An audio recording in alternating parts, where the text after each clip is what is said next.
আসসালামু আলাইকুম প্রিয় দর্শক, চ্যানেল আই সংবাদ এখন স্টুডিও থেকে আপনাদের শুভেচ্ছা সহ স্বাগত জানাচ্ছি। আর সংবাদের পুরোটা জুড়েই আপনাদের সঙ্গে থাকব আমি সাইদুর রহমান। আশা করছি আপনিও আমাদের সঙ্গে থাকবেন। এখন সবার আগে শুনুন যথারীতি সুপার ফ্রেশ 45 সয়াবিন তেল সংবাদ শিরোনাম। দেশ থেকে পালিয়ে বিদেশে আশ্রয়িতরাই দেশের বিরুদ্ধে ষড়যন্ত্র করছে বলে অভিযোগ। দ্রুত নির্বাচনের রোডম্যাপ দিতে বিএনপির দাবি। মানুষের অস্তিত্বের প্রয়োজনেই প্রকৃতি চক্রের গুরুত্বপূর্ণ প্রাণী প্রজাপতি টিকিয়ে রাখার তাগিদ। জীববৈচিত্র্য রক্ষায় সংরক্ষিত অঞ্চল গড়ে তোলার পরামর্শ। এবং পাকিস্তানকে হারিয়ে টানা দ্বিতীয়বার অনূর্ধ্ব-19 এশিয়া কাপের ফাইনালে বাংলাদেশের যুবারা।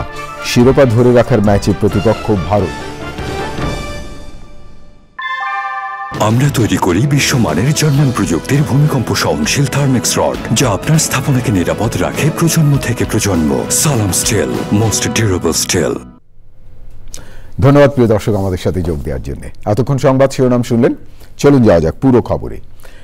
আর এখনকার এই সংবাদ আয়োজন একই সঙ্গে চ্যানেল আই ইউটিউব চ্যানেলে এবং চ্যানেল আই ওটিটি প্ল্যাটফর্ম আইস্ক্রিনে লাইভ স্ট্রিম হচ্ছে। দেশপ্রেমিক এবং জাতীয়তাবাদী শক্তি ঐক্যবদ্ধ থাকলে দেশি বিদেশি কোনো ষড়যন্ত্র কাজে আসবে না বলে মন্তব্য করেছেন বিএনপির স্থায়ী কমিটির সদস্য ডক্টর খন্দকার মোশাররফ হোসেন। বলেছেন, দেশ থেকে পালিয়ে যারা বিদেশে আশ্রয় নিয়েছে তারাই দেশের বিরুদ্ধে ষড়যন্ত্র করছে। দ্রুত প্রয়োজনীয় সংস্কার করে নির্বাচনের রোডম্যাপ ঘোষণা করতে অন্তর্বর্তী সরকারের প্রতি আহ্বান জানান বিএনপি নেতারা। দেখুন আক্তার হোসেনের রিপোর্টটি। স্বৈরাচার পতন ও গণতন্ত্র দিবস উপলক্ষে জাতীয় প্রেস ক্লাবে আলোচনা সভা করে 90-এর স্বৈরাচার বিরোধী ছাত্র আন্দোলনের নেতারা বলেন, জনগণের অধিকার কেড়ে নিয়ে কেউই বেশি দিন টিকে থাকতে পারেনি। দেশের জনগণই নির্ধারণ করবে কারা রাষ্ট্র ক্ষমতায় থাকবে। অন্তর্বর্তী সরকারের বিরুদ্ধে চক্রান্ত শুরু হয়েছে মন্তব্য করে জনগণকে ঐক্যবদ্ধ থাকার কথা বলেন নেতারা। অন্তর্বর্তীকালীন সরকারকে আমাদের সহযোগিতা করতে হবে। আজকে ষড়যন্ত্র শুরু হয়েছে, চক্রান্ত শুরু হয়েছে অন্তর্বর্তীকালীন সরকারের বিরুদ্ধে, দেশের বিরুদ্ধে। জাতীয় ঐক্যের ডাক এসেছে, অথবা সকলকে ঐক্যবদ্ধভাবে এই ষড়যন্ত্র মোকাবেলা করতে হবে। এই গণতন্ত্র আবার মুখ থুবড়ে পড়ুক, আবার কোন স্বৈরাচার আসুক, আবার কোন ফ্যাসিস্ট আসুক, আর কোন দাবিদার সরকার, মাফিয়া সরকার বাংলাদেশের মাটিতে আসতে দেওয়া হবে না। বিএনপির স্থায়ী কমিটির সদস্য ডক্টর খন্দকার মোশাররফ হোসেন বলেন, অন্তর্বর্তী সরকারের উচিত প্রয়োজনীয় সংস্কার শেষে দ্রুত নিরপেক্ষ ও গ্রহণযোগ্য নির্বাচন দেওয়া। এদেশের মানুষ প্রমাণ করেছে তারা সরকার প্রতিষ্ঠা করতে পারে, সরকারকে বিদায় করতে পারে। ভোটের মাধ্যমে পারে, ভোটের মাধ্যমে না পারলে এই 5ই আগস্টের মাধ্যমে। জনগণের উপরে আমাদের সকল আস্থা রেখে আমাদেরকে ঐক্যবদ্ধভাবে অগ্রসর হওয়ার জন্য সরকার যে সংস্কারগুলো করতে চাচ্ছে সেগুলো দ্রুত শেষ করে আমাদেরকে নির্বাচনের দিকে যেতে হবে। ষড়যন্ত্রকারীদের ঐক্যবদ্ধভাবে মোকাবেলার আহ্বান জানান বিএনপি নেতারা। Akhtar Hossain, channel I, Dhaka. BNP কেন্দ্রীয় নেতা ও সাবেক মন্ত্রী অ্যাডভোকেট এম রুহুল কুদ্দুস তালুকদার দুলু বলেছেন, আওয়ামী লীগের রক্ত মাংস অস্তিত্বে ফ্যাসিজম মিশে আছে, তাই আওয়ামী ফ্যাসিজম রুখে দিতে দেশের সব মানুষকে ঐক্যবদ্ধ থাকতে হবে। নাটোর জেলার সিংড়া উপজেলা বিএনপি আয়োজিত জনসভায় প্রধান অতিথির বক্তব্যে তিনি এসব কথা বলেন। এ সময় তিনি বলেন, খুনি হাসিনা এবং তার দল আওয়ামী লীগ বিডিআর বিদ্রোহের নামে পিলখানায় হত্যাকাণ্ড চালিয়েছে, শাপলা চত্বরে হেফাজতের মহাসমাবেশে হত্যাকাণ্ড করেছে, জুলাই বিপ্লবে ছাত্র জনতার উপর নির্বিচারে গুলি চালিয়ে প্রায় 2000 মানুষকে নির্মমভাবে হত্যা করেছে।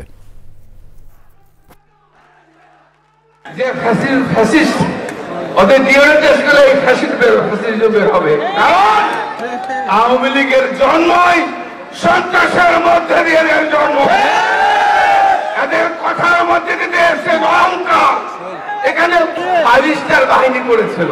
সিংড়ার মাটিতে শেখ মুজিব, শেখ হাসিনা দাঁড়ালো, সিংড়ার মাটিতে দাঁড়িয়ে শিখছে।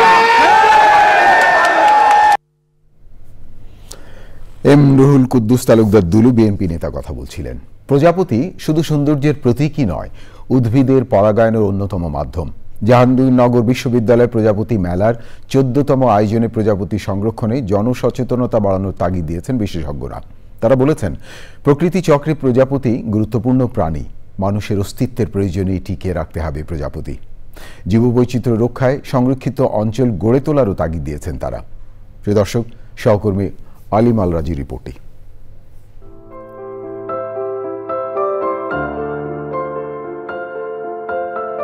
মাত্র অল্প কিছুদিনের জীবনচক্রের প্রজাপতি শুধু সৌন্দর্যই নয়, পরিবেশে এর ভূমিকা অপরিসীম।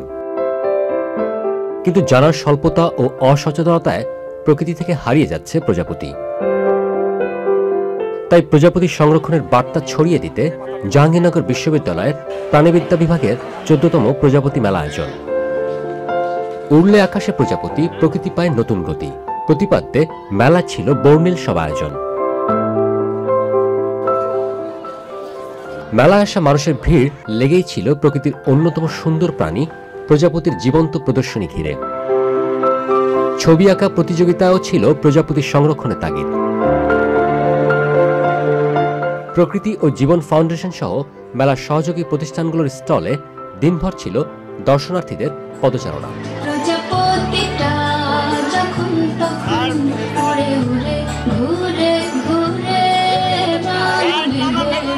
আমাদের যে ছোটবেলা থেকে যে পরিবেশকে নিয়ে চিন্তা করার যে সুযোগটা, এগুলো কিন্তু এই ধরনের কর্মসূচির মাধ্যমে আমরা পাচ্ছি।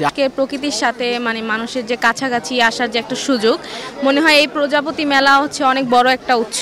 যারা আসল প্রজাপতি, আমাদের সমাজের প্রজাপতি, তো ওরা হচ্ছে কি প্রকৃতি থেকে আস্তে আস্তে দূরে সরে যাচ্ছে। আমরা বাচ্চাদেরকে জানাতে পারি যে প্রজাপতি প্রকৃতির জন্য কতটা গুরুত্বপূর্ণ। এটার মেইন উদ্দেশ্যই আসলে প্রজাপতির সংরক্ষণ। টোটালি আলোচনায় উঠে আসে উড়ে উড়ে ফুলে ফুলে বসে উদ্ভিদের পরাগায়নে সবচেয়ে গুরুত্বপূর্ণ কাজটি করে ছোট্ট এই প্রাণী।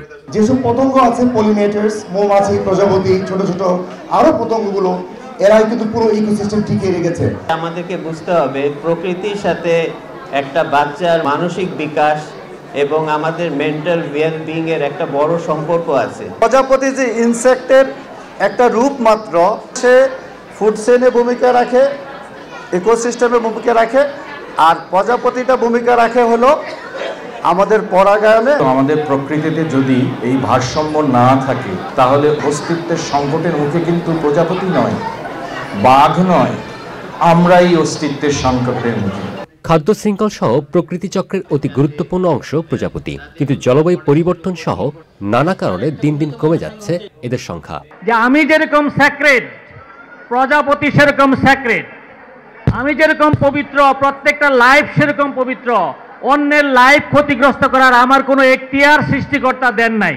এই যে প্রচেষ্টা, এই যে প্রজাপতি পার্কের মাধ্যমে জাহাঙ্গীরনগর ইউনিভার্সিটিতে প্রজাপতিকে সংরক্ষণ করার যে প্রচেষ্টা, সেই প্রচেষ্টা যেন অব্যাহত থাকে। নানা ধরনের উদ্ভিদ যে আমাদের চারপাশে আছে, তাদের কিন্তু অস্তিত্ব থাকতো না যদি পরাগায়ন না হতো।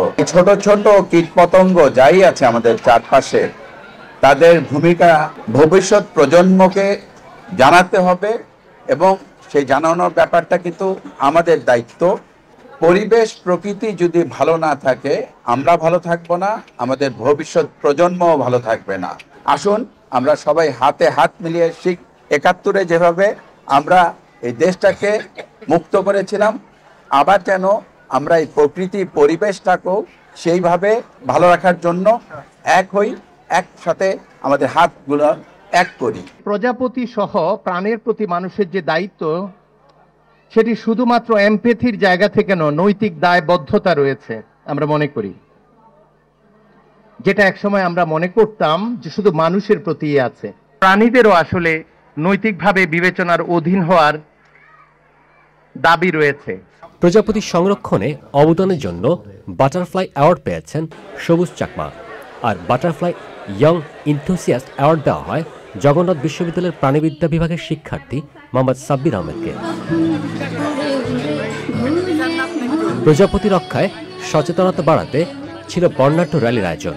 প্রাণ প্রকৃতি তথা নিজেদের রক্ষায় সচেতনতার বার্তা ছড়িয়ে দিতেই মেলার আয়োজন জানান আয়োজকরা।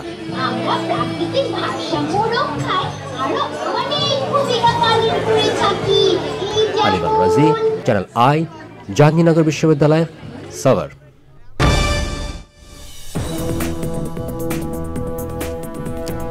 বিরতির পর ফিরে এলাম আমি সাইদুর রহমান। ধন্যবাদ প্রিয় দর্শক আবারও চ্যানেল আই সংবাদে যোগ দেওয়ার জন্য। এবারে আমিন জুয়েলার্স আন্তর্জাতিক সংবাদ।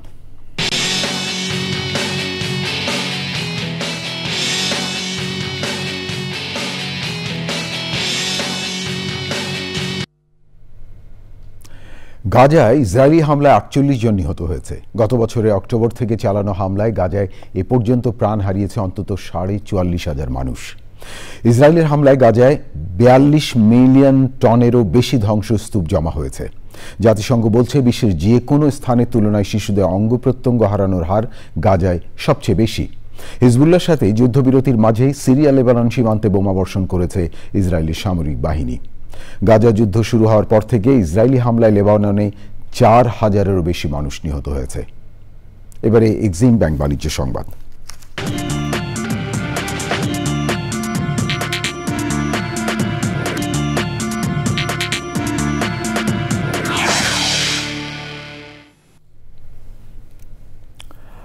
শেরপুরে আলু, পেঁয়াজ, ভোজ্য তেল সহ নিত্যপণ্যের বাজার মূল্য নিয়ন্ত্রণে স্টেক হোল্ডারদের সঙ্গে মতবিনিময় সভা হয়েছে। কনজিউমার অ্যাসোসিয়েশন অব বাংলাদেশ এবং জাতীয় ভোক্তা অধিকার সংরক্ষণ অধিদপ্তরের সহযোগিতায় জেলা প্রশাসন আয়োজিত সভায় প্রধান অতিথি ছিলেন জেলা প্রশাসক তরফদার মাহমুদুর রহমান। এ সময় বাজারে কাঁচামরিচ, ডিম এবং মাংসের দাম স্থিতিশীল থাকলেও সয়াবিন তেলের উচ্চমূল্য ও সংকট এবং পেঁয়াজ ও আলুর উচ্চমূল্যের বিষয়টি সভায় অবহিত করা হয়। মত বিনিময় সভায় বক্তারা দ্রব্যমূল্যের ঊর্ধ্বগতি রোধে বাজার মনিটরিং ব্যবস্থা জোরদার করার পাশাপাশি কার্ডের মাধ্যমে নিত্যপণ্য বিক্রি এবং টিসিবি ট্রাক সেলের পরিমাণ বাড়ানোর ওপর তাগিদ দিয়েছেন। প্রিয় দর্শক, থাকুন চ্যানেলের সঙ্গে। ফিরছি একটু পরে আরও খবর নিয়ে। আবারও বিরতি, আর বিরতির পর যা দেখতে পাবেন। অ্যাডিলেড টেস্টের প্রথম দিনে ভারতের বিপক্ষে ব্যাটে বলে স্বাগতিক অস্ট্রেলিয়ার দাপট। মিচেল স্টার্কের 6 উইকেট শিকার।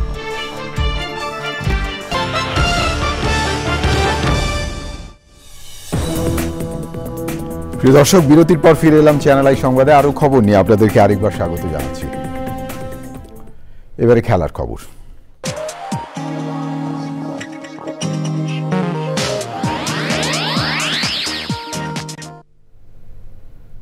তেল সংবাদ শিরোনাম আরো একবার। দেশ থেকে পালিয়ে বিদেশে আশ্রয়ই দেশের বিরুদ্ধে ষড়যন্ত্র করছে বলে অভিযোগ। দ্রুত নির্বাচনে রোডম্যাপ দিতে বিএনপির দাবি। মানুষের অস্তিত্বের প্রয়োজনেই প্রকৃতি চক্রের গুরুত্বপূর্ণ প্রাণী প্রজাপতি টিকে রাখার তাগিদ। জীববৈচিত্র্য রক্ষায় সংরক্ষিত অঞ্চল গড়ে তোলার পরামর্শ। এবং পাকিস্তানকে হারিয়ে টানা দ্বিতীয়বার অনূর্ধ্ব-19 এশিয়া কাপের ফাইনালে বাংলাদেশের যুবারা। শিরোপা ধরে রাখার ম্যাচে প্রতিপক্ষ ভারত। প্রিয় দর্শক, এতক্ষণ চ্যানেল আই সংবাদ দেখার জন্য অসংখ্য ধন্যবাদ। ভালো থাকবেন আর ভালো রাখবেন সবাইকে।